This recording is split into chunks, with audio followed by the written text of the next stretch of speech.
ಇವತ್ತು Friday evening. ಹೋದ ವಾರ ಯಾರೆಲ್ಲ ವರಮಹಾಲಕ್ಷ್ಮಿ ಹಬ್ಬನ ಮಾಡದೆ ಈ ವಾರ ಮಾಡಿದ್ದೀರಾ ಅಂಥವರಿಗೆ ವರಮಹಾಲಕ್ಷ್ಮಿ ಹಬ್ಬದ ಶುಭಾಶಯಗಳು.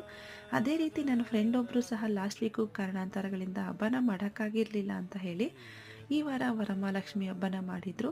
ಹಾಗಾಗಿ ಕುಂಕುಮಕ್ಕೆ ಅಂತ ಕರೆದಿದ್ರು, ಅವ್ರ ಮನೆಗೆ ಹೋಗಿ ಬಂದ್ವಿ. ತುಂಬಾ ಚೆನ್ನಾಗಾಯಿತು. ಹಬ್ಬ ಅಂದರೆ ಸಾಕು ಹೆಣ್ಮಕ್ಳಿಗೆ ಒಂಥರ ಖುಷಿ, ಹಾಗೆ ಜೊತೆಲಿ ಅಷ್ಟೇ ಕೆಲಸನೂ ಇರುತ್ತೆ. ಆದರೆ ಈ ರೀತಿ ಕುಂಕುಮಕ್ಕೆ ಹೋದಾಗ ತುಂಬ ಖುಷಿ ಅನಿಸುತ್ತೆ. ನಮ್ಮ ಸಂಪ್ರದಾಯ ಏನೇ ಆದರೂ ತುಂಬಾ ಚೆಂದ ಅನಿಸುತ್ತೆ. ಹಾಗೆ ಇವ್ರ ಮನೆಯಲ್ಲಿ ಕುಂಕುಮನ ತಗೊಂಡು ಇನ್ನೊಬ್ಬರು ಸಹ ಇನ್ವೈಟ್ ಮಾಡಿದರು, ಹಾಗಾಗಿ ಅವ್ರ ಮನೆಗೆ ಹೋದ್ವಿ. ಅವ್ರ ಮನೆಯಲ್ಲೂ ಸಹ ತುಂಬಾ ಚೆನ್ನಾಗಿ ಹಬ್ಬನ ಮಾಡಿದರು. ಹಾಗೆ ಹಬ್ಬಕ್ಕೆ ಅಂತ ಹೇಳಿ ರಿಲೇಟಿವ್ಸ್ ಎಲ್ಲ ಬಂದಿದ್ದರು. ತುಂಬಾ ಖುಷಿ ಆಯಿತು ಇಷ್ಟೊಂದು ಜನ ರಿಲೇಟಿವ್ಸ್ನ ಒಟ್ಟಿಗೆ ನೋಡಿ. ಹಾಗೆ ಈ ರೀತಿ ನಾವು ಒಟ್ಟಿಗೆ ಎಲ್ಲರೂ ಸೇರಿ ಹಬ್ಬನ ಮಾಡಿದ್ರೆ ತುಂಬಾ ಖುಷಿ ಇರುತ್ತೆ ಅಂತ ಅನ್ನಿಸ್ತು.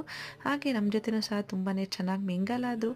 ಅವ್ರ ಮನೇಲಿ ಹಬ್ಬನ ಮುಗಿಸ್ಕೊಂಡು ಮನೆಗೆ ಬಂದ್ವಿ. ತುಂಬಾ ಖುಷಿ ಆಯಿತು.